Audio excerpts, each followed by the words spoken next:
Yang nanya, Coba pas coba, Mbak. Kayak kayak muka kopi. cek Mbak Nadia. Hmm. Halo, Oke. Nggak masuk ini. Ini suara modalnya.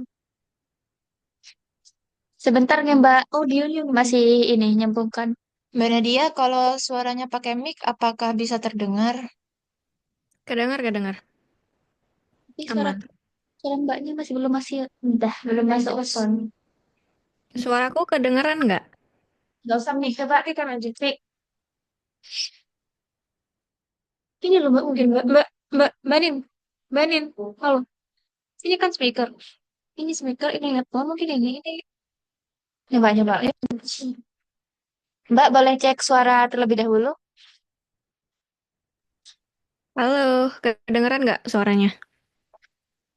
Halo Mbak Nadia, minta tolong cek suara dulu nggak Mbak? Soalnya belum tersambung ke sound. Aku mau kayak minta suara aku. Ya, ini Habis aku suara udah ngomong kedengeran apa enggak? adik. Halo, halo, halo. Belum masuk Keden- Mbak, sebentar nggak Mbak? Oke, oke. Tapi kita lagi masak ya? Tadi. Iya, kami masak cuma.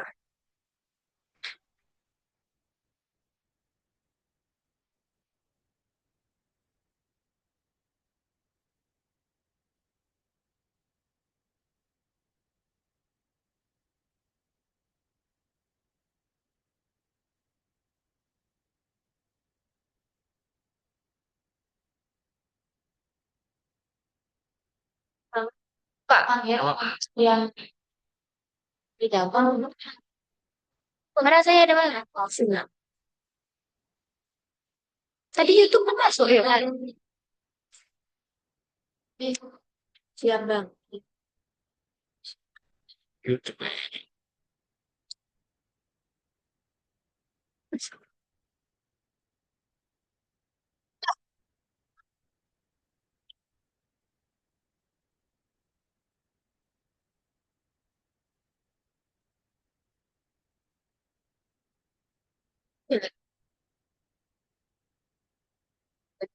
Mana ini ya?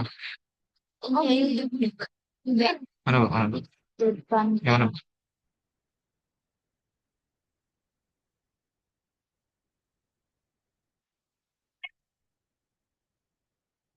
Enggak. Tidak. Ada apa nih? Kantong.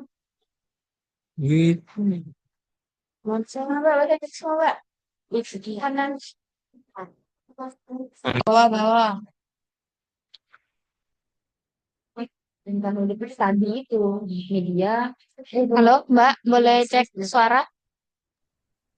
Halo, Ya, apakah sudah ya, kedengaran? masuk Mas. Boleh maaf ya. Mbak, coba sih boleh lagi. Ya, maaf ya, Mbak. Ya, nggak apa-apa, kedengeran nggak? Enggak ke sini di laptop aja ke sih. Oh, coba nyaringin, Mbak. Gimana? Apakah sudah terdengar suaranya? Belakang. Iya. Belakang ya. Ya kan? Bang, masuk dah, Bang. Tapi kene. Iya, nih kene tapi.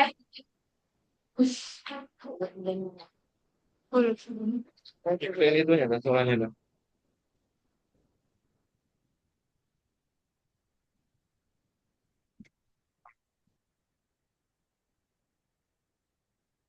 Ini kayaknya habis ada yang karaokean ya, YouTube-nya Masuk. nyanyi-nyanyi. Ada orang. Ya lah, mulai ya. Iya deh. Nah, sudah. Bah, telepon. Coba tak ada. Telepon. Pakai Zoom ya. Oh, gimana? Hmm.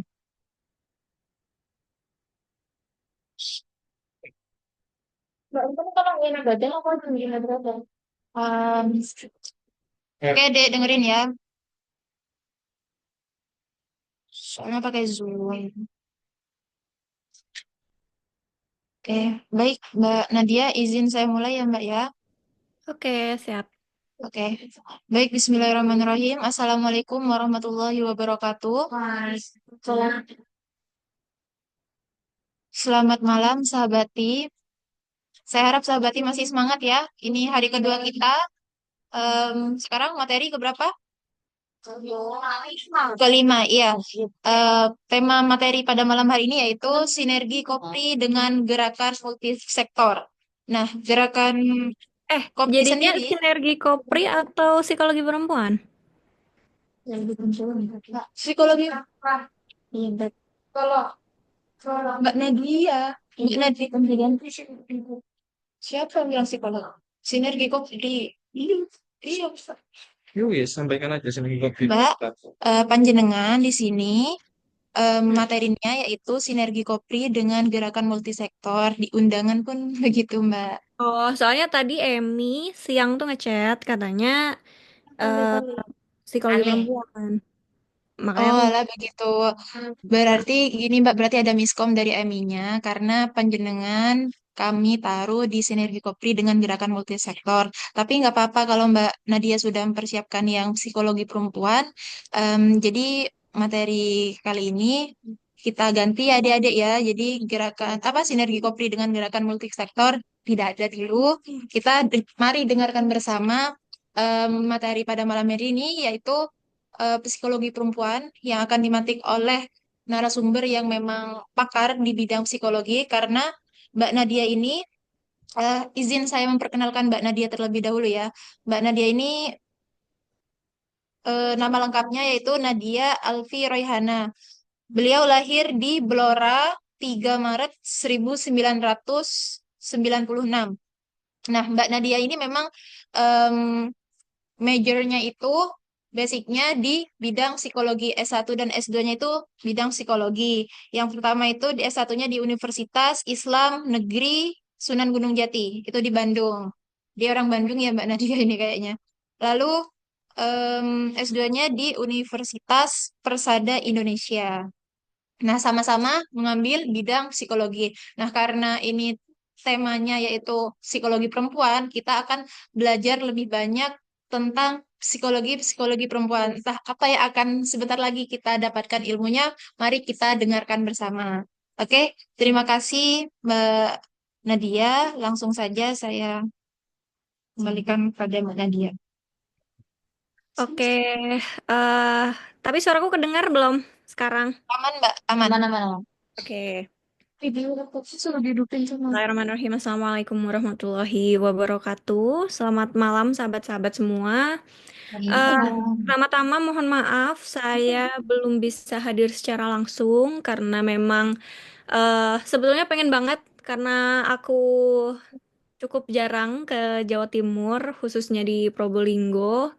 Tapi karena ada undangan di dan ada agenda di hari-hari weekend ini, jadi belum bisa hadir eh membersamai sahabat-sahabat secara langsung. Tapi karena kita juga dituntut untuk bisa adaptif, harusnya jarak tidak perlu menjadi hambatan untuk kita bisa saling tukar gagasan, untuk bisa saling sharing apa saja kira-kira yang bisa kita diskusikan pada malam hari ini.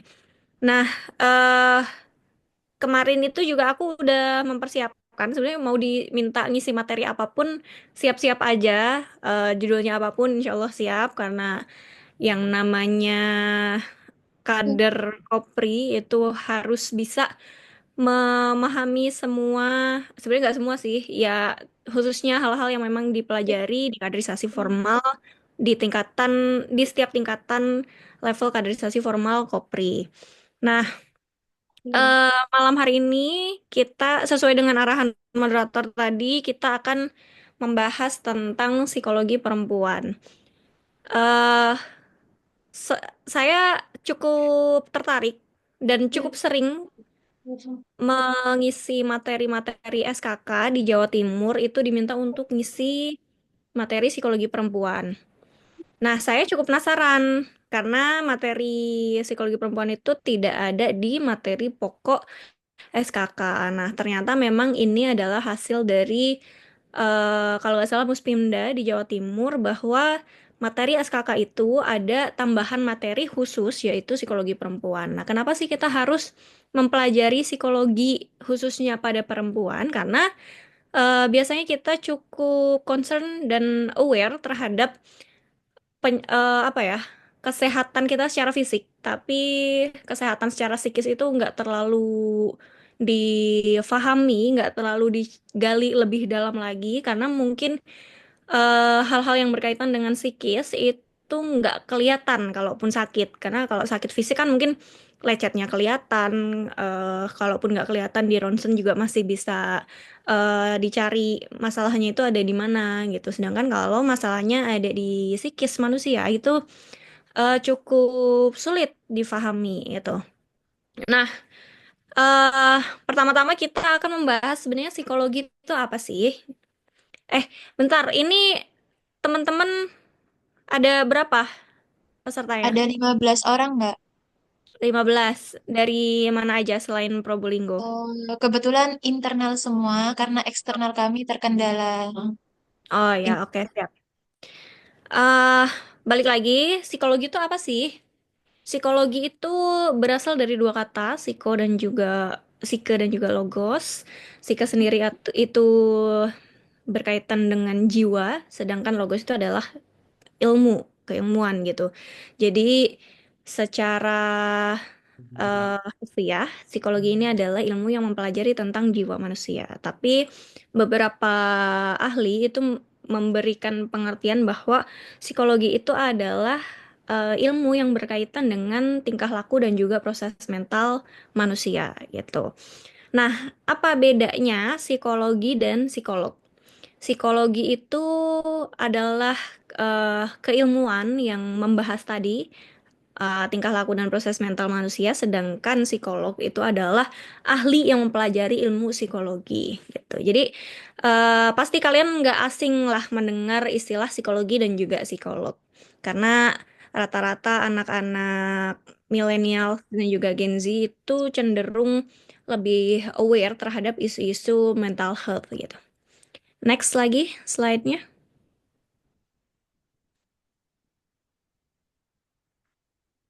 Nah, kita akan mempelajari tentang sejarah psikologi. Dibandingkan dengan ilmu pengetahuan lainnya, psikologi lebih lama menjadi bagian yang tidak terpisahkan dari filsafat. Selama berabad-abad, psikologi merupakan filsafat tentang jiwa manusia. Kalau sahabat-sahabat mempelajari atau baca tentang sejarah filsafat Barat, itu pasti kalian gak akan asing dengan salah satu tokoh psikologi, yaitu Sigmund Freud. Di situ ada satu bab tersendiri yang membahas tentang psikoanalisa gitu. Teori yang ditemukan oleh Sigmund Freud itu adalah psikoanalisa gitu. Nah, sejarahnya gimana aja sih psikologi itu? Dulu dua filsuf Yunani kuno yang sudah mempelajari psikologi itu ada Plato dan juga muridnya yaitu Aristoteles. Nah, seiring berjalannya waktu, sekitar abad ke-7, psikologi itu dipengaruhi oleh ilmu pengetahuan alam. Teori-teorinya berkisar tentang syaraf sensoris dan juga motoris di otak.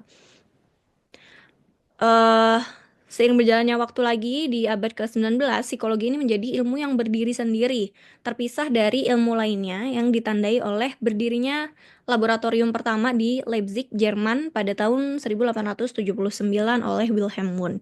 Wilhelm Wundt ini juga salah satu tokoh psikologi. Nah, setelah psikologi berdiri sendiri, lambat laun para ahli psikologi ini mengembangkan sistematika dan metodenya sendiri-sendiri sehingga timbul berbagai aliran dalam psikologi. Selanjutnya kita bahas tentang teori-teori psikologi. Apa aja sih teori-teori psikologi? Sebenarnya banyak banget, tapi ini aku rangkum ada beberapa aja. Ada psikoanalisa, humanistik, kognitif, dan juga perilaku. Nah, dari setiap teori-teori ini ada tokoh-tokohnya tersendiri gitu, ada ahlinya sendiri. Yang pertama di psikoanalisa seperti yang saya sampaikan tadi itu ada tokoh yang namanya Sigmund Freud. Tulisannya Sigmund Freud tapi bacanya Sigmund Freud karena dia berasal dari Jerman dan di Jerman itu bacanya OI. Jadi Sigmund Freud. Nah, Psikoanalisa ini adalah teori psikologis kepribadian yang pertama ditemukan oleh Sigmund Freud. Bapak psikoanalisis ini mendeskripsikan kepribadian sebagai gabungan tiga komponen, yaitu ego, id, ego, dan juga superego.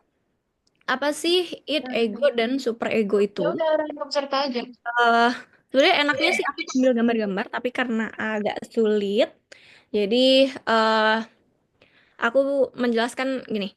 Id itu adalah dorongan naluriah dari dalam diri manusia. Contohnya apa? Contohnya ada rasa lapar, haus, eh, dorongan secara seksual, nafsu, birahi, dan lain sebagainya. Itu adalah dorongan secara naluriah yang dirasakan oleh manusia. Nah, itu yang disebut sebagai id. Id itu id gitu. Id. Nah, selanjutnya superego ini adalah nilai-nilai atau norma-norma yang dianut oleh masyarakat. Nah, apa saja contohnya? Ada undang-undang, kalau di Indonesia ya, ada undang-undang, ada peraturan presiden, peraturan daerah, terus teks-teks agama secara fikih dan lain sebagainya, Al-Quran, hadis, terus kalau di masyarakat juga misalnya norma-norma tertentu yang dianut gitu. Misalnya kalau budaya ketimuran itu kan ada budaya sopan santun dan lain sebagainya. Nah, ego sendiri, ego itu adalah hasil dari pertentangan antara id dan juga superego gitu. Contohnya ketika kalian lagi di forum nih misalnya, pasti kan ada aturan yang disepakati di prakondisi sebelum kalian mendapatkan materi-materi di SKK ini. Nah, biasanya contoh salah satu aturan yang nggak boleh itu adalah misalnya makan ketika materi berlangsung. Nah, contohnya kasus ketika kalian lagi lapar nih. Lapar itu kan dorongan secara naluriah ya yang dirasakan oleh manusia. Tapi kalian itu ngerasa laparnya kebetulan pas lagi materi karena mungkin kalian lagi tadi nggak sempet makan sebelum materi. Nah, di situ kan ada pertentangan nih. Apakah kalian akan memilih untuk makan di sela-sela materi atau kalian memilih untuk menahan sampai materi selesai baru kalian makan? Nah, hasil itu, pertentangan itu, misalnya kalian memilih untuk menahan karena paham akan aturan dan harus patuh terhadap aturan yang sudah disepakati, itu yang disebut sebagai ego gitu. Jadi ego adalah pertentangan antara id dan juga superego. Pertentangan antara dorongan naluriah manusia dengan nilai-nilai ataupun norma yang dianut oleh masyarakat. Nah, itu adalah teori yang ditemukan oleh Sigmund Freud. Selanjutnya yaitu humanistik. Teori psikologi kepribadian yang dikembangkan oleh Carl Rogers dan juga Abraham Maslow. Teori ini berfokus pada individu dan kualitas positif yang mereka miliki, termasuk dorongan untuk mencapai potensi maksimal kalau tokoh salah satu tokohnya ini adalah Abraham Maslow, itu ada satu apa namanya bagan atau yang biasa disebut sebagai hierarki Maslow. Nah, bentuknya itu kayak segitiga gitu. Kalian boleh search sendiri kalau misalnya um, Bisa panitia Pak nanti. memungkinkan kalian mencari apa pegang HP ya. Kalian search aja di Google. Ada yang namanya hierarki kebutuhan Maslow. Nah, di situ contohnya ini nih, aku sambil cariin. Nih, nggak kelihatan ya? Sorry. Jadi bentuknya segitiga gitu. Yang pertama itu ada psychological needs atau kebutuhan dasar manusia, yaitu contohnya sandang, pangan, papan, kayak gitu. Jadi eh, kebutuhan yang betul-betul harus dipenuhi agar manusia itu bisa melanjutkan kehidupannya gitu. Nah, selanjutnya ada safety needs atau kebutuhan akan rasa keamanan. Naik lagi itu adalah social needs, kebutuhan akan memiliki kasih sayang dan juga kebutuhan secara afeksi gitu. Terus ada esteem needs, yaitu kebutuhan akan penghargaan dan juga aktualisasi diri, yaitu kebutuhan untuk mengaktualisasikan dirinya. Nah, menurut Abraham Maslow, untuk bisa mencapai titik aktualisasi diri, kebutuhan-kebutuhan yang ada di bawahnya tadi, dari kebutuhan dasar, kebutuhan rasa aman, kebutuhan kasih sayang, dan lain sebagainya itu harus terpenuhi dulu agar eh, bisa mencapai aktualisasi diri tadi. Itu teori humanistik. Selanjutnya yaitu teori kognitif, yaitu teori yang dikembangkan oleh Albert Bandura yang menekankan pentingnya pembelajaran, observasi, efisiensi diri, proses kognitif, dan juga pengaruh situasional. Nah, teori-teori kognitif ini biasanya juga eh, kalau kalian ada anak psikologi itu pasti ada yang namanya praktikum kan. Nah, di praktikum itu kalaupun kalian bukan anak psikologi, pasti sering mendengar ada yang namanya psikotes.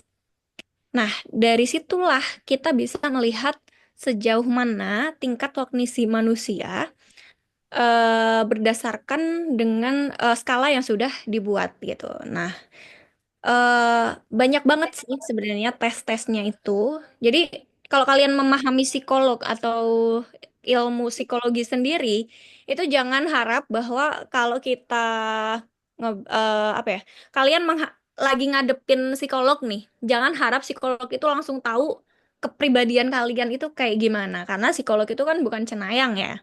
Dan memang secara apa kode etik psikolog itu juga nggak boleh melakukan yang namanya judgment, menghakimi gitu. Misalnya si A ternyata orangnya kayak gini tanpa melalui asesmen-asesmen yang memang sudah ditentukan gitu. Karena proses untuk bisa mengetahui itu banyak banget. Bisa menggunakan tes secara tertulis, menggambar, atau wawancara, observasi, dan lain sebagainya gitu. Nah, salah satu produknya dari ini adalah kalian bisa menemukan skor IQ kalian. Nah, itu juga menjadi salah satu bentuk tes untuk memahami sejauh mana tingkat kognitif individu gitu. Selanjutnya ada teori perilaku, yaitu teori yang dikembangkan oleh Ivan Pavlov dan juga B.F. Skinner yang menekankan pentingnya pembelajaran perilaku manusia melalui pengalaman dan juga pengaruh lingkungan.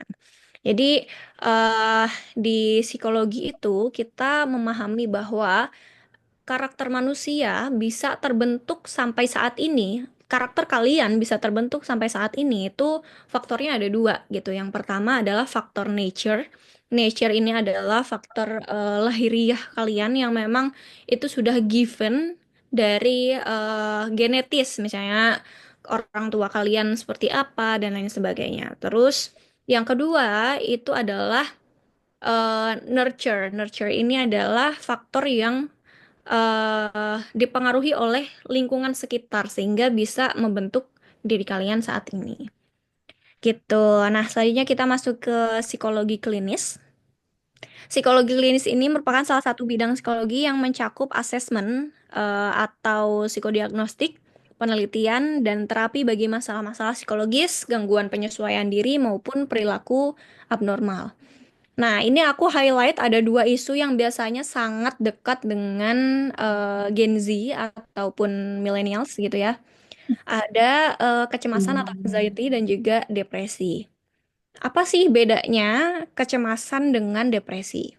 Nah, kecemasan itu atau cemas sendiri adalah perasaan yang timbul ketika kita merasa khawatir atau takut akan sesuatu. Dan rasa takut ataupun panik itu sebetulnya adalah hal yang manusiawi dan sangat wajar karena biasanya itu menjadi alarm bagi tubuh kita ketika menghadapi bahaya. Sehingga ada peringatan agar kita itu menjauhi hal-hal yang dianggap alarm bahaya tadi gitu. Tapi yang menjadi persoalan adalah ketika gangguan kecemasan ini bisa mempengaruhi keseharian kalian gitu. Jadi kalian bisa sampai merasa kewalahan, adanya gangguan tidur, bikin kalian tidak produktif. Nah, itu yang harus segera dibantu oleh psikolog atau psikiater agar kalian bisa menghadapi atau setidaknya mengurangi kadar dari kecemasan itu sendiri. Nah, selanjutnya yang depresi. Depresi itu adalah gangguan suasana hati atau mood gitu. Jadi, kalau kalian pasti sering mendengar yang namanya mood swing, ya kan?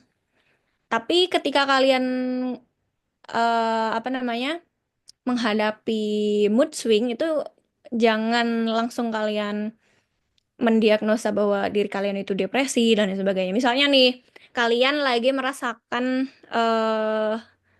sesuatu yang nggak beres secara psikologis, terus kalian nyari tahu eh sebenarnya kalian kenapa itu via Google ataupun ChatGPT misalnya.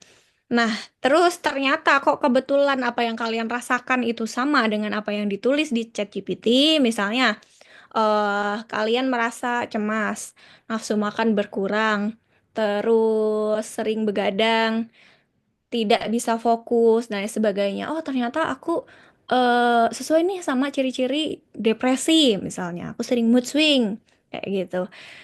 Nah, sebenarnya itu nggak boleh, sangat nggak boleh, karena untuk bisa mendiagnosa itu kalian akan eh di asesmen dengan cara yang nggak simpel sebetulnya, dan itu hanya dipelajari oleh para ahli psikolog. Dan kayak aku aja misalnya, aku kan baru eh lulus S1 dan mengambil S2 tapi bukan profesi gitu, tidak mengambil psikologi klinis yang magister profesi, di mana magister profesi ini akan mendapatkan gelar MPsi psikolog. Disitulah orang yang berhak apa menerima apa namanya pasien lah ya, sehingga dia nanti bisa memberikan diagnosa. Sedangkan yang memang bukan psikolog, tidak melanjutkan kuliah S2 profesi, magister profesi untuk mendapatkan gelar psikolog itu juga sebetulnya nggak boleh mendiagnosa pasien gitu. Nah, balik lagi ke depresi. Depresi ini adalah gangguan suasana hati yang ditandai dengan perasaan sedih yang mendalam dan kehilangan minat terhadap hal-hal yang disukai. Seseorang dinyatakan mengalami depresi jika sudah 2 minggu merasa sedih, putus harapan, atau tidak berharga. Depresi yang dibiarkan terus berlanjut dan tidak mendapatkan penanganan dapat menyebabkan terjadinya penurunan produktivitas kerja, gangguan hubungan sosial, hingga munculnya keinginan untuk suicide atau bunuh diri.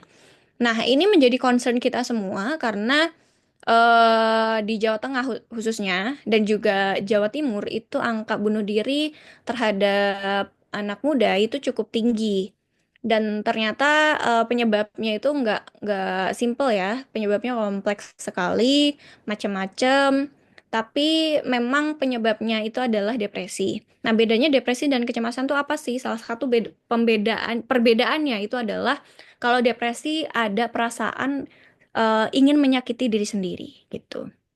Kayak misalnya kalian pasti tahu lah ya, kadang ada orang yang ingin menyakiti diri sendiri dengan cara nyilet-nyiletin tangannya, terus juga pahanya dan lain sebagainya. Nah, itu juga salah satu ciri-ciri depresi. Jadi sebelum merujuk ke hal-hal yang eh apa suicidal attempt atau percobaan ingin bunuh diri, lebih baik kita cegah jauh-jauh hari dengan cara apa? Dengan cara seek help gitu. Jadi kalian jangan segan-segan untuk datang ke psikolog, karena sebenarnya kadang gini ya, ke orang yang datang ke psikolog itu dapat stigmanya adalah orang yang gila gitu. Kadang kalau dengar kata psikolog aja tuh pikirannya udah RSJ dan lain sebagainya. Padahal enggak gitu. Yang namanya sakit itu kan kita harus nyari tahu gimana caranya. Pertama kita harus nyari tahu kita ini kenapa. Kedua adalah kita harus nyari tahu gimana caranya agar kita bisa sembuh dari penyakit itu. Kalau fisik lagi-lagi kan tadi kelihatan ya, sedangkan psikis nggak kelihatan. Jadi apalagi yang apa yang kelihatan aja harus diobati, apalagi yang nggak kelihatan. Jadi jangan segan-segan untuk cari pertolongan. Karena akses psikolog itu udah makin mudah kok sekarang. eh Kalau kalian khawatir biaya psikolog mahal, kalian bisa datang ke puskesmas terdekat. itu sudah ditanggung oleh BPJS. Kalau kalian punya BPJS, jadi coba cek ke puskesmas terdekat, cari bantuan psikolog atau psikiater, itu pasti nanti akan dibantu. Mungkin nggak habis di satu sesi, dua sesi, tapi setidaknya itu sudah tercover dan ditanggung oleh pemerintah melalui BPJS. Kalaupun kalian merasa bahwa ke puskesmas nanti malah eh apa ya, banyak orang yang kenal terus nanti dapat stigma macam-macam, kalian juga bisa cari pertolongan, konsultasi ke psikolog itu lewat aplikasi digital kayak misalnya Halodoc, Halo Dokter dan lain sebagainya, itu juga bisa gitu melakukan sesi konsultasi ke psikolog. Tapi memang dianjurkan untuk bisa berkonsultasi secara langsung. Karena apa? Karena yang namanya eh assessment itu kan tidak hanya apa yang didengar secara lisan, tapi juga gestur dan gerakan tubuh itu juga bisa berpengaruh terhadap penilaian. Nah, kalau misalnya konsultasinya secara virtual kan nggak sepenuhnya bisa kelihatan nih, kayak aku sekarang kan nggak kelihatan kakiku lagi ngapain, tangannya gimana, yang kelihatan cuma yang di layar doang gitu. Oke, next. Slide-nya yang bawah lagi. Selanjutnya juga ada psikologi sosial. Nah, psikologi sosial ini merupakan studi ilmiah terhadap perilaku seseorang dalam konteks sosial. Psikologi sosial mempelajari bagaimana kita memahami orang-orang lain dan situasi sosial, bagaimana kita merespons orang-orang lain, dan bagaimana respon mereka terhadap kita. Lalu juga bagaimana kita bisa dipengaruhi oleh situasi sosial. Nah, ini ada beberapa yang berkaitan dengan psikologi sosial. Itu ada persepsi sosial, kognisi sosial, sikap, identitas sosial, prasangka atau diskriminasi, perilaku sosial, leadership atau kepemimpinan itu juga menjadi salah satu bahasan di psikologi sosial, perilaku agresi, pengembangan diri atau self development. Kalau kalian mungkin sering main ke toko buku atau Gramedia katakanlah ya, itu kan ada satu rak buku tersendiri yang judulnya self development atau pengembangan diri. Nah, itu juga menjadi salah satu cabang dari keilmuan psikologi sosial. Lalu relasi kelompok dan juga dinamika kelompok. Ada lagi kayak intervensi sosial dan lain sebagainya. Banyak banget kalau berkaitan dengan psikologi sosial, tapi yang pasti psikologi sosial ini adalah keilmuan gimana caranya bisa mempelajari perilaku seseorang dalam kelompok tertentu gitu. Next lagi.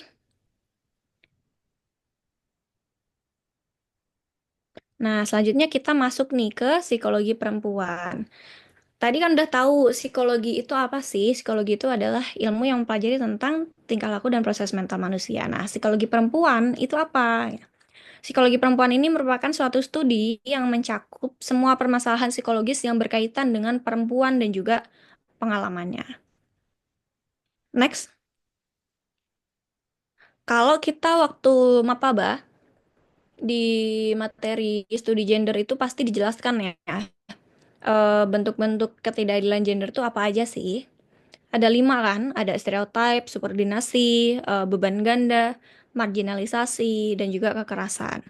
Biasanya ketika membahas 5 manifesto ketidakadilan gender itu kita memberikan contoh kasus yang mungkin secara kasat mata saja yang dirasakan oleh perempuan, tapi kadang kita lupa untuk membahasnya secara apa ya, dalam perspektif psikis manusia gitu. Contohnya, yang pertama di kasus stereotype. Stereotype ini adalah pelabelan negatif terhadap salah satu jenis kelamin atau gender kan. Nah, kira-kira efek psikis yang dirasakan oleh perempuan ketika mendapatkan stereotype itu apa saja sih? Yang pertama, dia akan lebih merasa lemah, terus juga jadi lebih perasa sensitif gitu ya, dan dia bisa jadi berpengaruh terhadap cara berpikirnya dia, jadi misalnya nggak logis dan lain sebagainya. Terus yang kedua, beban ganda, beban berlebihan, nggak hanya ganda, kadang bebannya lebih dari dua gitu ya. Biasanya ketika perempuan dihadapkan dengan kasus beban yang berlebihan, dia akan merasa kewalahan atau overwhelmed karena ya lagi-lagi siapa yang nggak kewalahan kan setiap hari ketika bangun tidur harus menyelesaikan pekerjaan domestik, lalu keluar bekerja untuk memenuhi kebutuhan dirinya setiap hari. Lalu ketika pulang juga harus dihadapkan dengan pekerjaan domestik lagi. Belum lagi ditambah eh, beban untuk merawat anak itu biasanya dibebankan terhadap perempuan saja. Nah, itu efeknya banyak banget. Beberapa di antaranya yaitu pasti akan merasa kewalahan, dia lagi-lagi tidak fokus dan juga merasa kelelahan. Selanjutnya yaitu di subordinasi atau penomorduaan atau sikap merendahkan posisi atau status sosial salah satu jenis kelamin. Biasanya yang dirasakan itu dia lebih ke merasa minder, terus insecure ya atau tidak percaya diri itu tadi. Jadi insecure tuh nggak cuma kita merasakan apa insecure terhadap kecantikan orang lain saja, tapi ketika kita direndahkan di nomor dua kan, itu pasti ada perasaan-perasaan eh, insecurity dalam diri kita. Contohnya ketika orang tua, kadang ya dulu sih, semoga sekarang nggak ada yang kayak gini lagi. Orang tua dihadapkan dengan dua pilihan, ada anak laki-laki dan perempuan eh yang harus memilih untuk siapa kira-kira di antara mereka yang mendapatkan akses eh, lanjut pendidikan ke perguruan tinggi. Nggak ada. Biasanya yang dipilih adalah laki-laki karena lagi-lagi dianggap bahwa laki-laki ini ke depan akan menjadi kepala rumah tangga dan lain sebagainya. Nah, bagi perempuan yang tidak mendapatkan kesempatan itu, dia akan merasa insecure, tidak percaya diri, minder gitu. Selanjutnya, yaitu marginalisasi atau peminggiran salah satu jenis kelamin dalam akses dan partisipasi publik. Kalau kita dipinggirkan dari akses dan juga partisipasi publik, pasti kita akan merasa terasing gitu. Perempuan akan merasakan keterasingan. Lalu dia akan merasakan kesepian dan juga biasanya dia akan lebih apatis karena menganggap bahwa apapun yang menjadi pendapat dia karena lagi-lagi dipinggirkan dia tidak dianggap. Jadi ya udah ngapain gue capek-capek harus memberikan masukan karena udah nggak dianggap jadi ya udah apatis aja gitu. Nah, ini dampak-dampak psikologis yang dirasakan perempuan ketika dihadapkan dengan marginalisasi. Selanjutnya yaitu kekerasan. Kekerasan ini adalah perlakuan yang mengakibatkan penderitaan atau kerugian secara fisik, psikis, seksual, dan juga ekonomi. Biasanya kan kalau berbicara tentang kekerasan, itu kita lebih concern terhadap kekerasan fisik. Sedangkan kekerasan secara psikis itu kurang, lagi-lagi ya, karena yang namanya psikis nggak kelihatan apa bekasnya, jadi ya agak-agak nggak terlalu digali lebih dalam lagi gitu.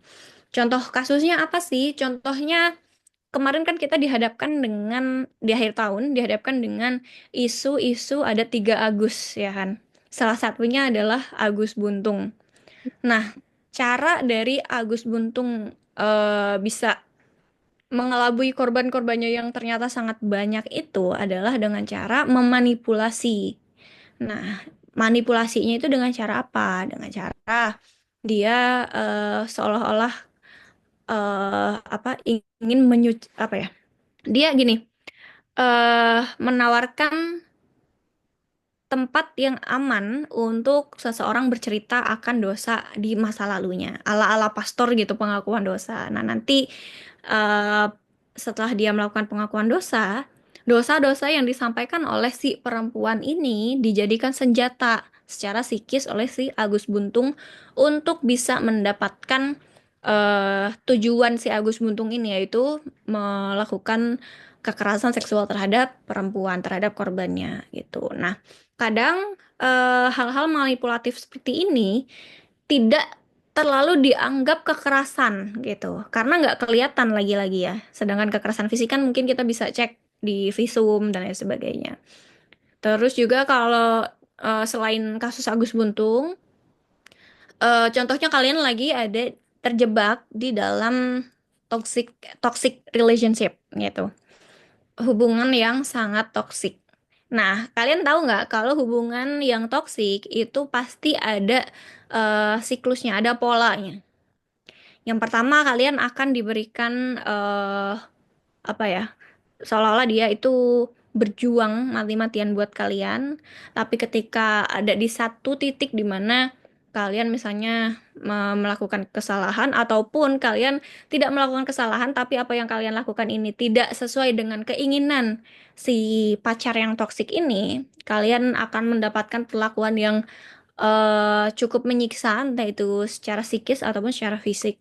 Nah, tapi lagi-lagi ketika kalian sudah merasa menderita, si korban ini merasa menderita, si pelaku akan merasa bahwa oh dia bersalah, dia harus memperbaiki dan lain sebagainya, sehingga dia akan memberikan love bombing terhadap korban.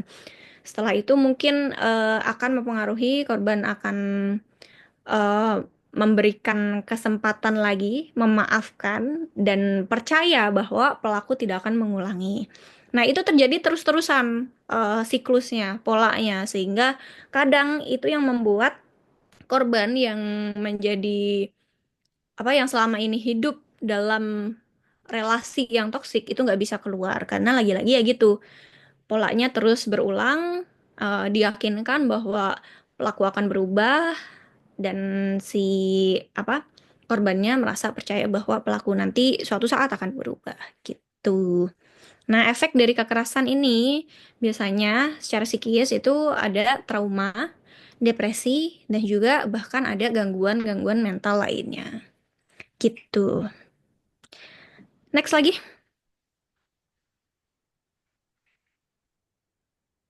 Nah, sekarang kita masuk ke isu kesehatan mental. Kondisi mental dan batin seseorang layaknya tubuh. Ia bisa mengalami sakit jika tidak dijaga. Untuk mendapatkan kesehatan mental yang baik, maka harus bisa menciptakan keadaan yang tentram dan nyaman. Dengan sehatnya mental kita, maka kita akan berpengaruh positif terhadap kebahagiaan hidup kita gitu. Anak-anak muda kan biasanya udah mulai concern terhadap isu mental health karena dikit-dikit dia mulai bisa menyuarakan apa yang dirasakan, beda dengan generasi-generasi sebelumnya, generasi boomers yang mungkin karena pola didik yang lebih VOC ya dibandingkan kita yang lebih gentle gitu mendapatkan pola asuhnya. Jadi secara mental itu kita lebih kuat, apa boomers itu lebih kuat gitu. Sedangkan kita yang dibesarkan dengan pola asuh yang mungkin lebih lebih menghargai si anak ini, jadi dia akan tumbuh dengan apa ya, nggak terlalu nggak terlalu apa ya istilahnya ya. Jadi ketika dihadapkan satu kesulitan itu mudah menyerah, bisa jadi kayak gitu. Tapi lagi-lagi apa namanya kekuatan mental setiap orang tuh beda-beda karena ya pengaruhnya banyak ya salah satunya pola asuh gitu. Nah kita akan memahami apa mencari tahu mempelajari kira-kira gimana sih caranya kita bisa mengelola kesehatan mental kita. Next lagi. Yang pertama yaitu kita harus membiasakan hidup sehat. Sebagai mahasiswa, melakukan pola hidup yang sehat kadang sulit dengan berbagai alasan. Khususnya anak PMII ya kan. Padahal dengan membiasakan hidup sehat, kesehatan mental kamu bisa terjaga. Kamu bisa melakukan olahraga kecil sebelum kuliah, mengurangi cemilan, menjaga lingkungan tempat tinggal, dan lainnya. Anak PMI, jangankan eh, mau hidup sehat, pola tidurnya aja biasanya nggak teratur. Tidurnya menjelang pagi, bangunnya siang, baru bisa produktif malam, dan baru bisa tidur lagi sebelum subuh. Itu terus-terusan berulang. Dan tanpa disadari ternyata pola tidur yang seperti itu punya efek tidak hanya fisik saja, tapi juga psikis gitu. Secara fisik mungkin ada metabolisme dalam tubuh kita yang biasanya hanya bisa dilakukan di malam hari ketika kalian tidur, ternyata tidak bisa dilakukan karena kalian nggak tidur malam hari. Padahal itu sangat penting untuk membuang racun-racun dalam tubuh kita. Dan secara psikis itu sangat mempengaruhi karena yang namanya kehidupan manusia itu biasanya produktifnya siang hari, sedangkan mungkin yang tidurnya sampai siang itu baru bisa produktif malam hari, nggak bisa bersinergi dengan kehidupan sosial eh, di masyarakat gitu karena lagi-lagi nggak ketemu nih jam produktifnya dengan kalian. Jadi sebisa mungkin pola tidur ini harus mulai diatur oleh kader-kader PMI, khususnya kader Kopri. Nggak perlu lagi apa rapat sampai subuh kalau memang nggak urgent ya. Jadi jangan dibiasakan, jangan dinormalisasi rapat sampai subuh karena itu biasanya anak PMI sekali dia terganggu pola tidurnya itu akan terus-terusan eh bakal keterusan gitu. Jadi untuk balikin pola tidurnya yang normal itu biasanya anak-anak PMI kesulitan. Terus juga selain pola tidur, pola makan harus mulai diatur.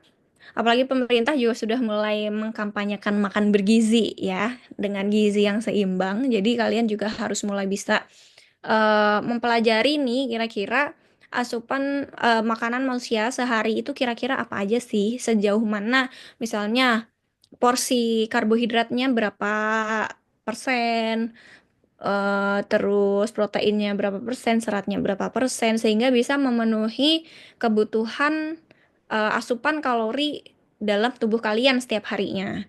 Karena kan setiap orang kebutuhan kalorinya beda-beda. Misal itu bisa dihitung dari eh, tinggi dan juga berat badan kalian dan lain sebagainya. Nah, kalian harus mulai aware terhadap itu dengan cara gimana kira-kira dengan cara ya kalian harus lebih memahami tubuh kalian sendiri. Kebutuhan tubuh kita tuh sebetulnya apa aja sih. Jadi kalian juga bisa memberikan asupan kebutuhan yang dibutuhkan tubuh kalian gitu. Jangan dikasih makanan seblak terus-terusan, terus apalagi micin-micinan. Terus kalau lagi makan tuh minumnya es teh manis gitu. Kalian tahu nggak kalau es teh manis itu bisa mempengaruhi pencernaan kita ketika ada makanan yang masuk gitu. Jadi kalaupun mau minum teh, nggak boleh dibarengin ketika kalian lagi makan makanan berat gitu. Lebih baik minumnya itu kalau kalian lagi makan jangan es teh manis, lebih baik misalnya es jeruk karena es jeruk ini punya kandungan asam yang bisa membantu pencernaan dan juga punya kandungan vitamin C yang bisa menjaga daya tahan tubuh kita. Gitu ya, kita harus mulai bisa membiasakan hidup sehat. Next yaitu kita harus melakukan yang namanya interaksi.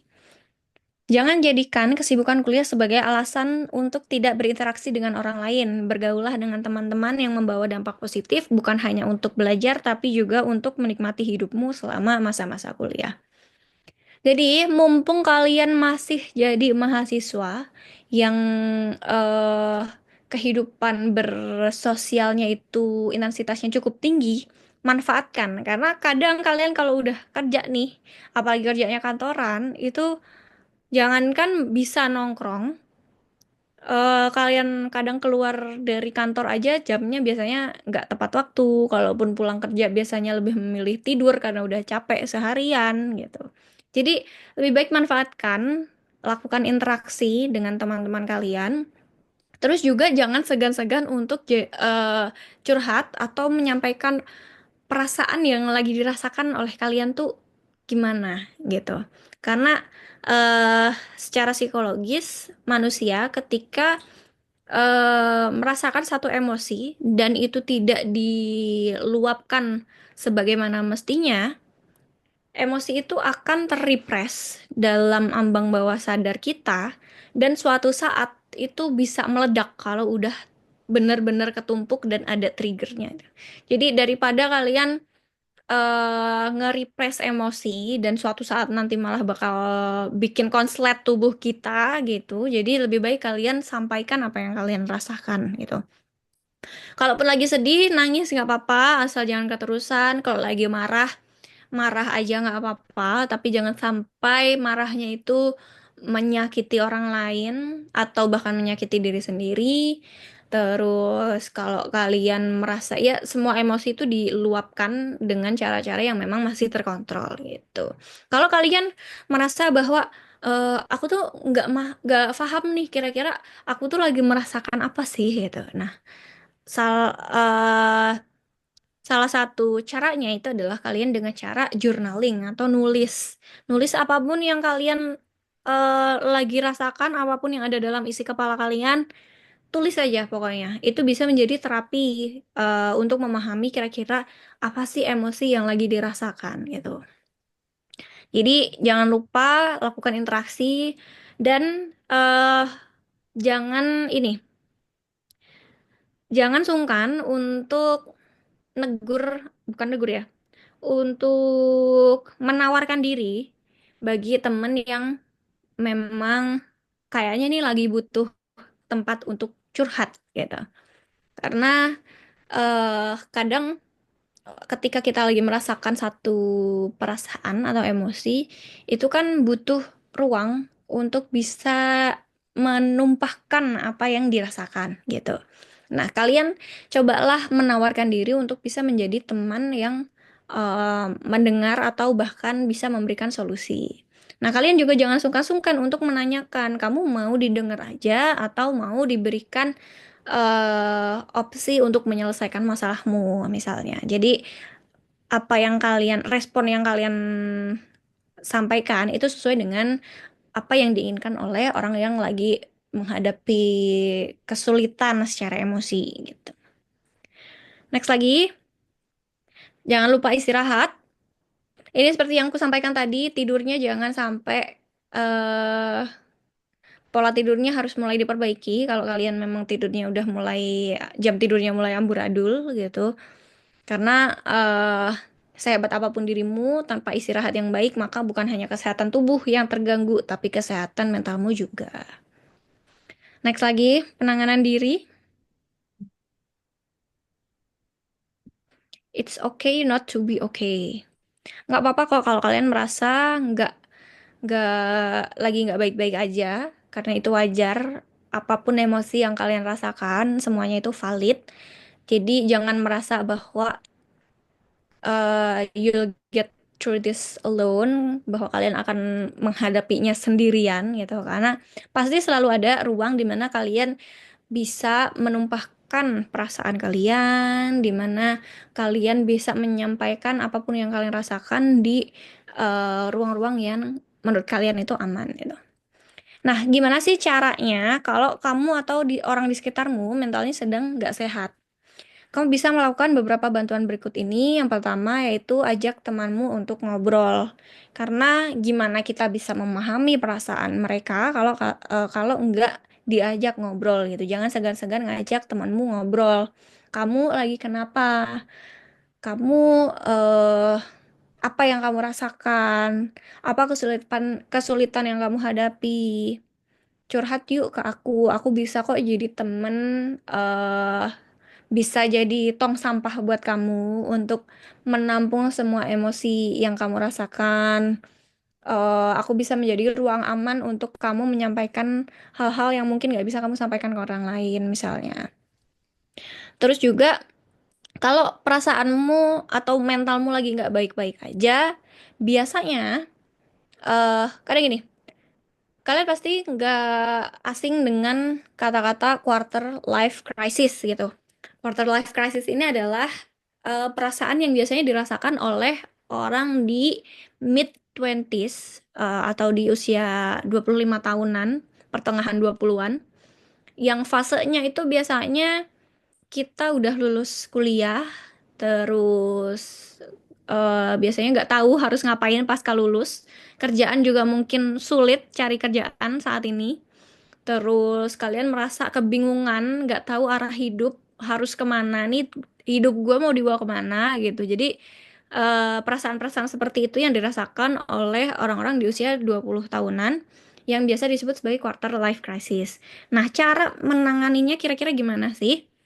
Yaitu pertama kalian harus menentukan tujuan itu. Karena aku pernah merasakan itu dulu waktu lulus kuliah, belum kerja, belum tahu harus ngapain, merasa bahwa kita tidak punya potensi dalam diri, ditambah waktu itu COVID, jadi nggak tahu harus ngapain. Tapi ketika aku cerita ke kakakku, ternyata salah satu yang membuat aku bisa keluar dari kungkungan quarter life crisis itu adalah menentukan tujuan. Karena kalau kita sudah punya tujuan hidup, kita pasti akan memunculkan motivasi dalam diri sendiri gitu. Untuk bisa mencapai tujuan itu, aku harus ngapain? Aku harus memulainya dari mana? Jadi harus menentukan tujuan sehingga kalian nggak akan kebingungan untuk melangkahkan kakinya kemana gitu. Selanjutnya yaitu harus meluangkan waktu untuk memuaskan diri sendiri. Belum, masih yang tadi. Masih slide yang tadi. Nah, luangkan waktu untuk memuaskan diri sendiri dengan cara yang positif. Jadi, jangan merasa sungkan untuk membahagiakan diri sendiri, untuk memberikan self reward terhadap diri sendiri. Karena kadang tanpa kalian sadari, kalian berada di titik saat ini aja itu udah melalui banyak sekali rintangan-rintangan yang pada akhirnya kalian sudah bisa menaklukkan semua rintangan itu. Jadi untuk bisa menghargai, memberikan apresiasi terhadap diri sendiri yaitu dengan cara memberikan self reward. Bentuk self reward itu macam-macam, bisa memberikan hadiah-hadiah kecil terhadap diri sendiri atau sesekali hadiah yang cukup besar juga nggak apa-apa. Tapi jangan jadikan itu sebagai perilaku yang konsumtif juga gitu. Jangan dikit-dikit CO keranjang kuning, terus dikit-dikit banyak jajan, jajannya juga nggak bergizi misalnya. Terus ya banyak lah, tetap harus dikontrol. Kita harus memberikan apresiasi terhadap diri sendiri, tapi sesuai dengan apa ya kemampuan diri kita. Jangan memaksakan tiba-tiba nanti eh hutangnya banyak kayak gitu, karena gengsi biasanya ya. Jadi selain memberikan hadiah-hadiah kecil juga kalian misalnya bisa quality time dengan diri sendiri, jalan ke mall sendiri, terus nonton apa ke bioskop misalnya. Nggak ada yang salah dengan kita jalan sendirian nge-mall, itu nggak ada yang salah. Atau karena kadang orang menganggap bahwa kadang jangan kasihan ya gitu jalan di mall sendiri. Padahal nggak. Kadang kita juga butuh waktu untuk bisa eh merasakan kesendirian kita gitu. Karena itu biasanya kalau kita sendiri kan lebih banyak dialog dengan diri sendiri. Dari situlah kita bisa memahami diri kita gitu. Terus mungkin kalian bisa jalan-jalan ke tempat-tempat wisata atau misalnya kalian suka pantai, gunung, kalian juga bisa mendatangi ke apa ya, bagian premium gitu yang bisa apa ya, memberikan stimulus dan vibes yang positif terhadap diri kita. Next, kesehatan mentalmu adalah awal mula kebahagiaan hidupmu. Jadi, kalau kalian mau bahagia, kalian harus mulai bisa maintain kesehatan mental kalian dengan cara yang sudah aku sampaikan tadi, sehingga ini bisa menjadikan apa ya? Trigger untuk mencapai kebahagiaan dalam hidup kalian gitu. Jangan sungkan-sungkan kalau kalian memang benar-benar merasa bahwa kalian butuh bantuan, datang ke psikolog itu nggak apa-apa. Datang ke psikolog itu bukan berarti kalian gila. Datang ke psikolog itu bukan berarti kalian nantinya kalaupun sakit akan masuk RSC, itu enggak. Jadi pasti treatment yang akan kalian dapatkan itu sesuai dengan apa yang kalian butuhkan untuk bisa mengurai persoalan-persoalan yang kalian rasakan. Gitu. Itu mungkin yang bisa aku sampaikan.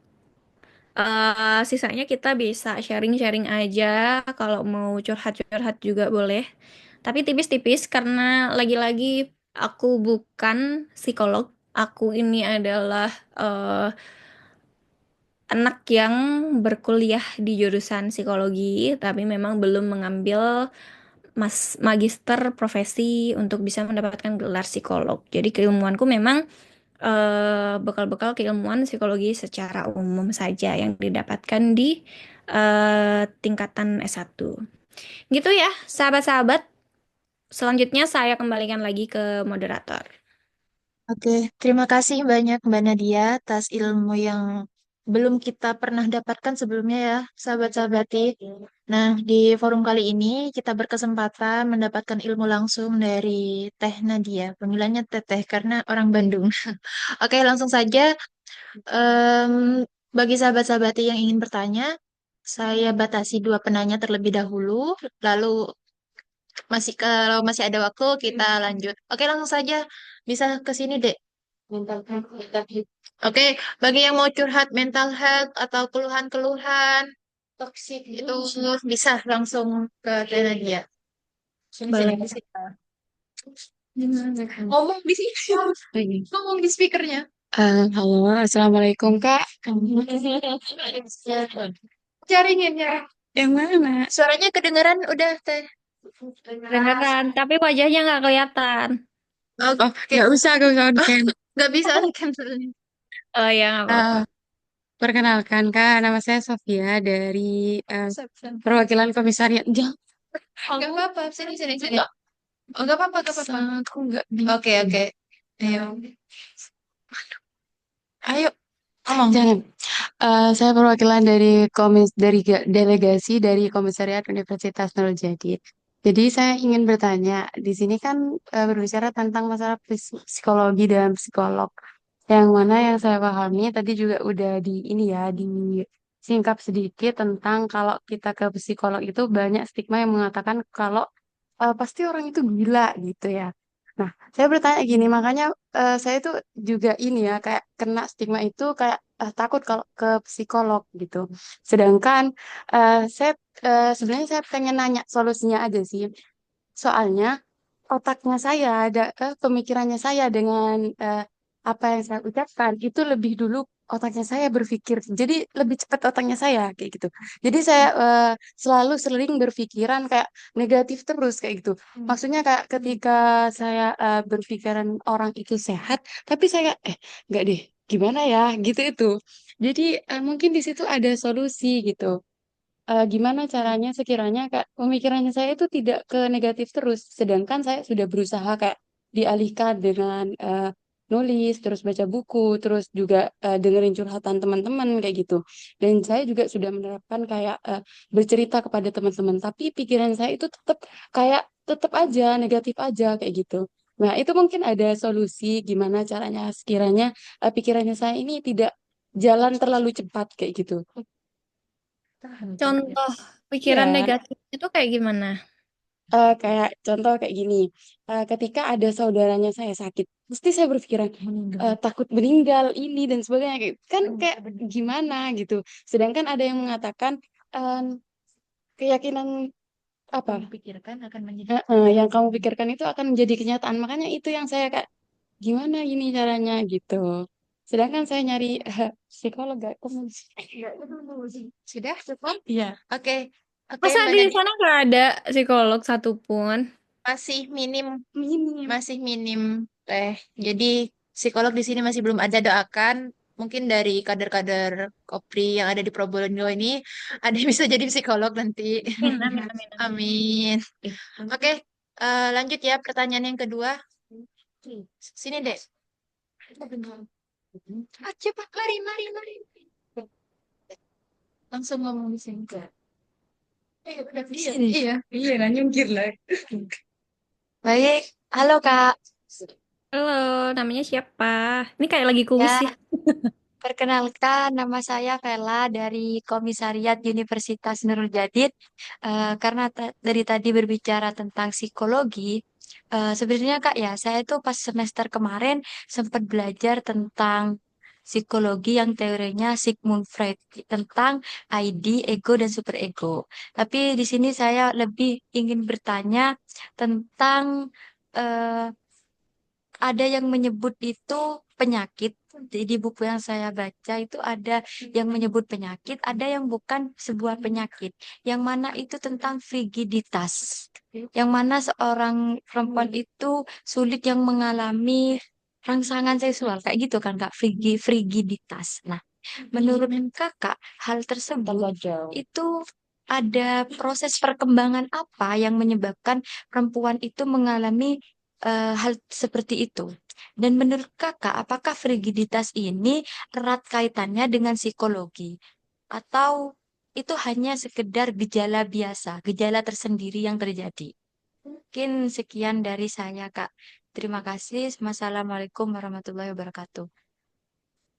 Waalaikumsalam warahmatullahi wabarakatuh. Oke, karena boleh nambah satu lagi dari saya pribadi. Boleh. Oke, mungkin ini bisa mewakili dari teman-teman sahabat-sahabati semua ya.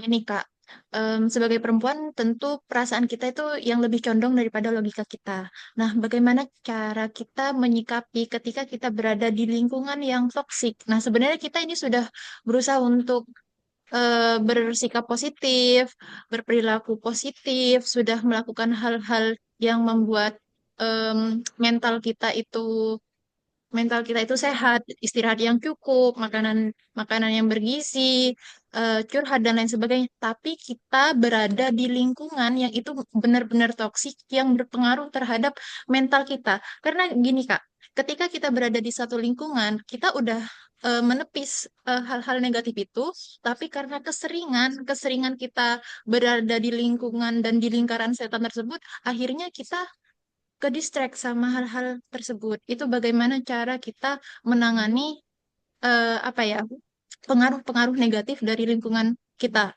Bisa lahirnya dari teman dan lain sebagainya. Seperti itu. Terima kasih Kak. Mungkin itu 3 pertanyaan yang ditanyakan oleh sahabat-sahabat ini. Oke, aku coba jawab ya satu persatu.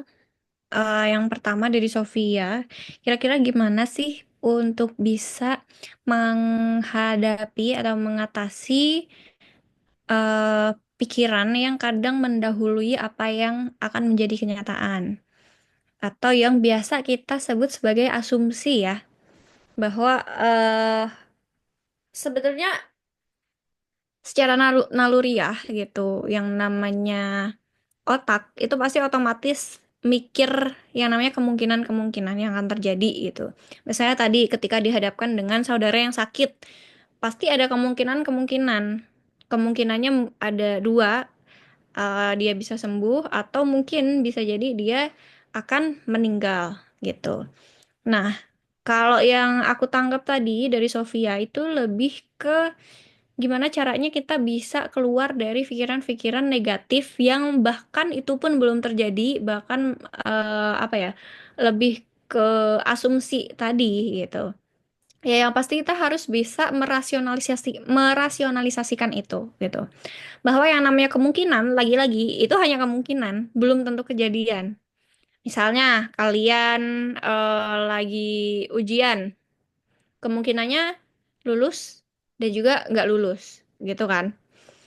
Tapi gimana caranya kita bisa membelokkan pikiran kita biar nggak condong ke yang negatif? Ya kita rasionalisasikan. Misalnya kita pengen lulus nih. Indikator biar kita bisa lulus itu apa aja? Belajar, mempelajari semua teori-teori yang sudah diajarkan oleh dosen-dosen. Kita latihan dengan menyelesaikan soal-soal.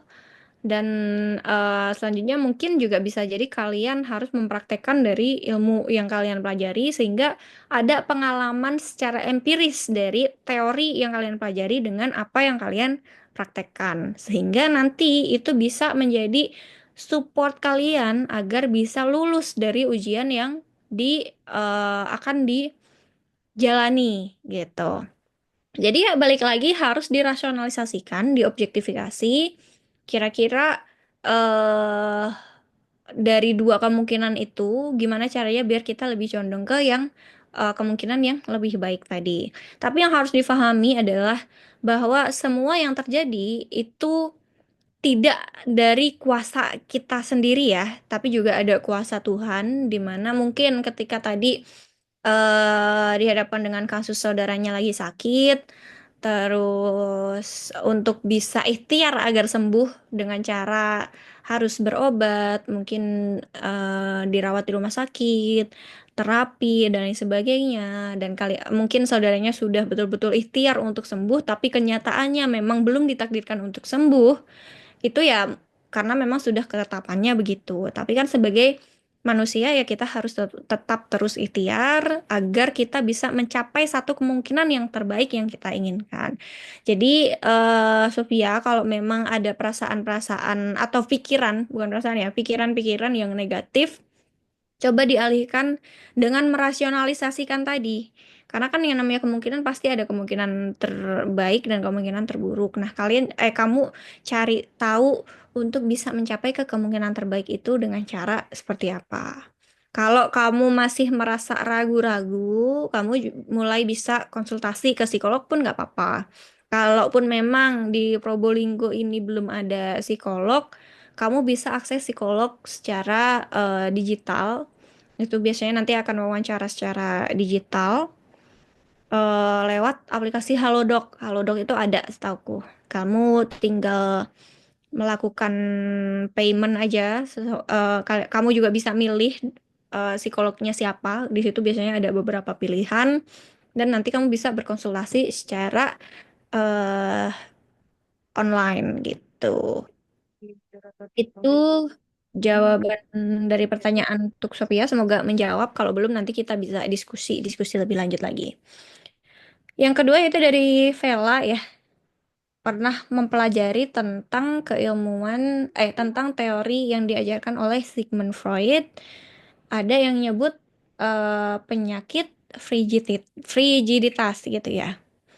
Jujur aku baru mendengar ada penyakit frigiditas yang diajarkan ya atau yang berkaitan dengan teorinya Sigmund Freud. Karena yang aku tahu sebetulnya Sigmund Freud ini teori yang diajarkan lebih ke eh perasaan kayak misalnya perempuan itu lebih banyak butuh kasih sayang dari bapaknya, sehingga nanti ketika tidak mendapatkan kasih sayang yang cukup dari bapaknya, dia akan mendapatkan kondisi yang disebut sebagai penis envy gitu, kekurangan kasih sayang dari bapaknya.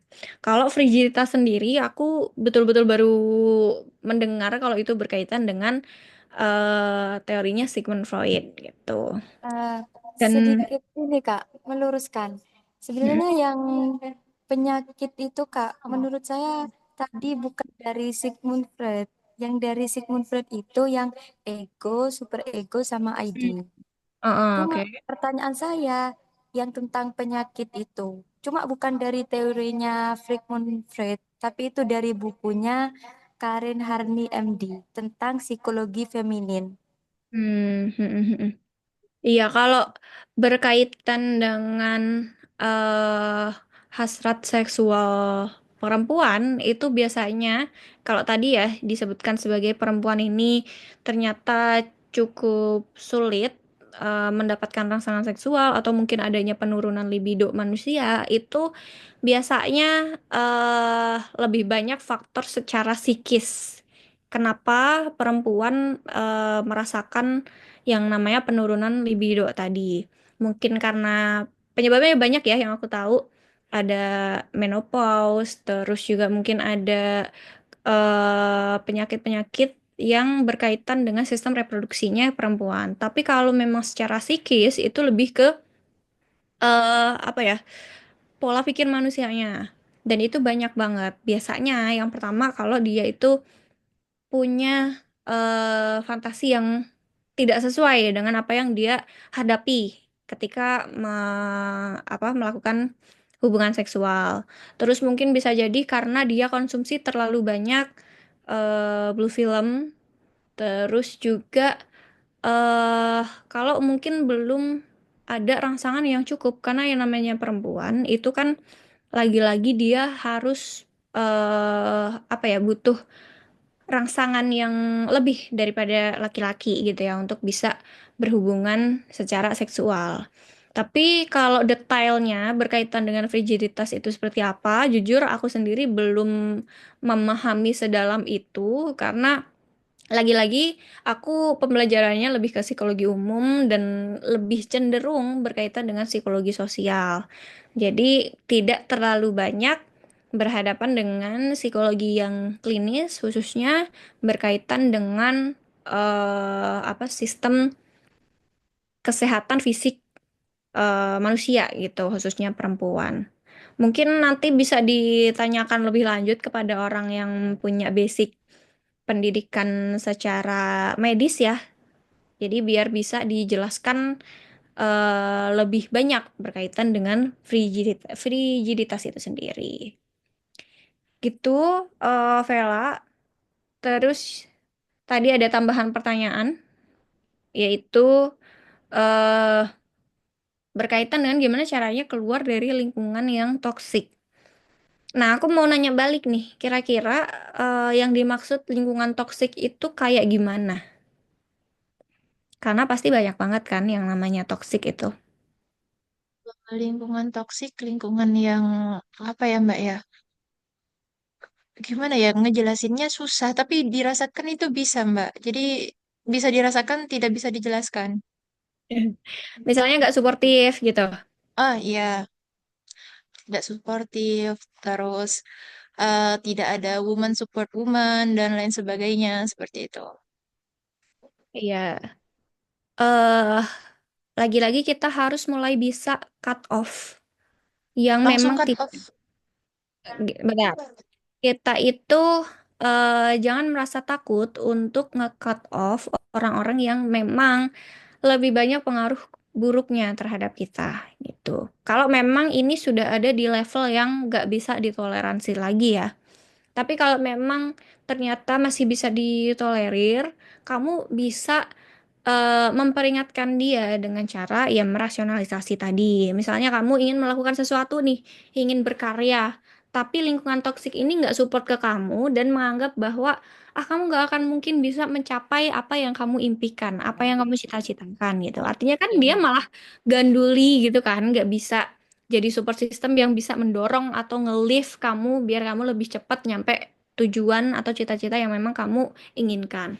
Ya kamu coba tegur dulu bahwa dan kamu perlu meyakinkan bahwa keputusan yang kamu ambil, jalan yang memang kamu ambil untuk mencapai cita-cita yang kamu inginkan itu ya lagi-lagi tanggung jawab kamu yang bisa apa yang menjalani adalah kamu, konsekuensinya ada di kamu, dan kamu sampaikan aja bahwa kamu tidak butuh eh beban-beban yang beban tambahan dari eksternal khususnya ketidakpercayaan dia akan dirimu sendiri karena ya kamu sendiri aja percaya terhadap dirimu gitu jadi nggak perlu jadi kamu tinggal mengingatkan bahwa eh daripada kamu membuat aku tidak percaya terhadap keputusanku kenapa kamu nggak coba untuk support aku aja gitu dan lagi-lagi ya harus bisa dirasionalisasi sih menurutku karena kadang eh, orang-orang yang menentang keputusan kita kemungkinannya itu ada salah satunya adalah dia belum paham sepenuhnya tujuan kamu apa kenapa motivasi kamu kenapa memilih jalan itu gitu atau mungkin dia menganggap bahwa keputusan kamu itu adalah keputusan yang buruk tanpa difahami ternyata ada sisi yang lebih besar dan itu adalah sisi positif yang harus kamu ambil misalnya. Terus juga kalaupun nggak kayak gitu bisa jadi orangnya adalah orang yang ya toksik tadi. Dia menganggap bahwa kamu itu apa dia merasa iri bisa jadi ke kamu karena kamu mungkin sudah mencapai eh achievement tertentu dan dia belum dia nggak mau kamu mencapai yang lebih sehingga dia mempengaruhi kamu untuk biar kamu nggak bisa mencapai achievement yang baru lagi gitu sehingga dia nggak merasakan yang namanya envy atau kecemburuan bukan kecemburuan ya lebih ke yaitu dia dia iri terhadap kamu gitu bisa jadi. Makanya aku tadi tanya dulu bentuk toksiknya itu seperti apa. Karena yang namanya toksik kan banyak banget ya. Bisa jadi memang secara lisan saja, atau mungkin bisa jadi toksiknya itu udah betul-betul dalam banget, berpengaruh terhadap fisik kalian juga, kayak gitu. Baik, Kak Nadia, terima kasih banyak sudah dijawab. Gimana sahabati?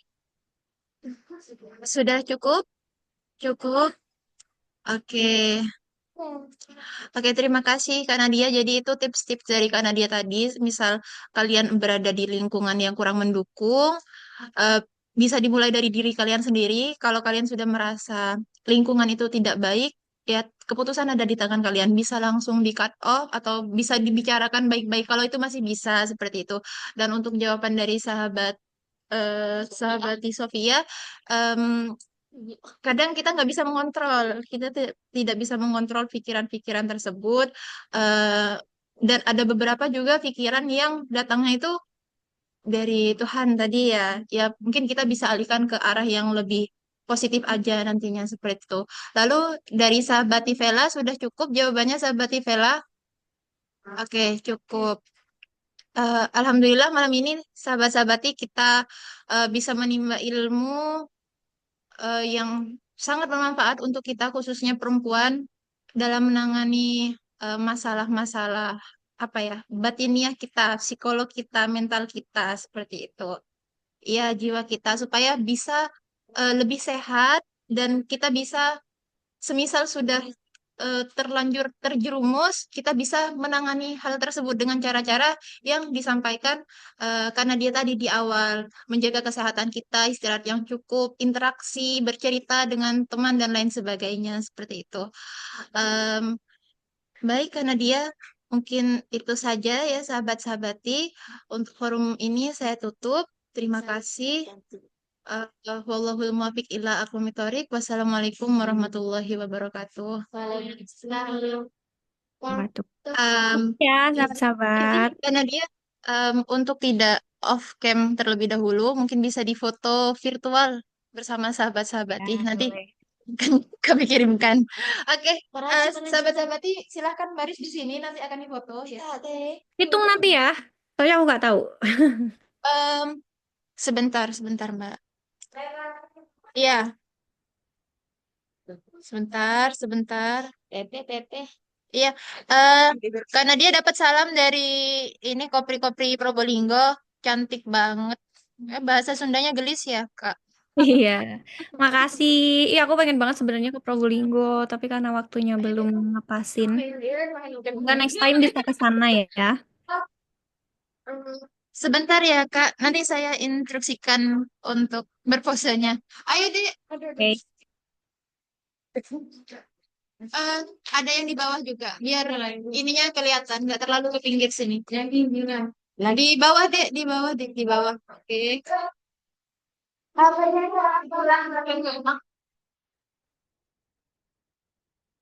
Ayo, Dek. Ayo, Dek. Oke. Oke, aku hitung ya.